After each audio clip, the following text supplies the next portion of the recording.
Miongoni mwa matukio mabaya sana ya khiana yaliyowahi kutokea hapa duniani ni tukio la kuuawa kwa kiongozi wa Roma akiitwa Al-Qaisaru Al-A'zam.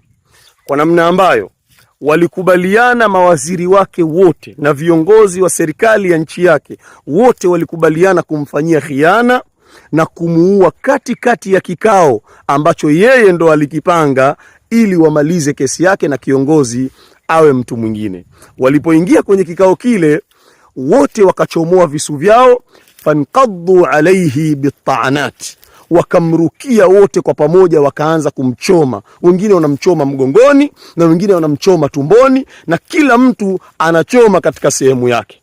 Ilipofikia hali kama hii, Qaisar al-A'zam akawa yukawim, akawa bado anapambana, anamsukuma huyu, kwa sababu alikuwa ni mtu mwenye nguvu sana. Anamsukuma huyu, anamsukuma yule, huku mwili wake unachuruzika madamu ya kutosha.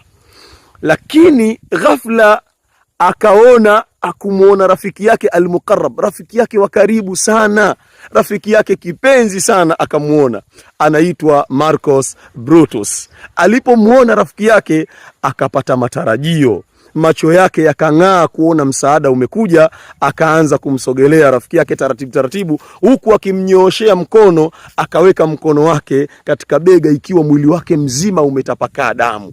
Akawa anaona matumaini na matarajio kwamba msaada umekuja, lakini Brutus na yeye akachomoa kisu chake, fata'nahu fi sadrihi wa fi alqalbihi, akamchoma kifuani, tena katika upande wa moyo akamchoma katika sehemu ile.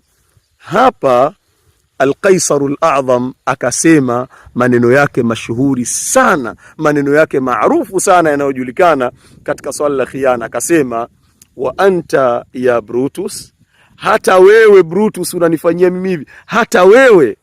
Idhan, kama ni hivyo, falyamut Qaisar, acha mimi nife. Kama ni hivyo basi acha mimi nife.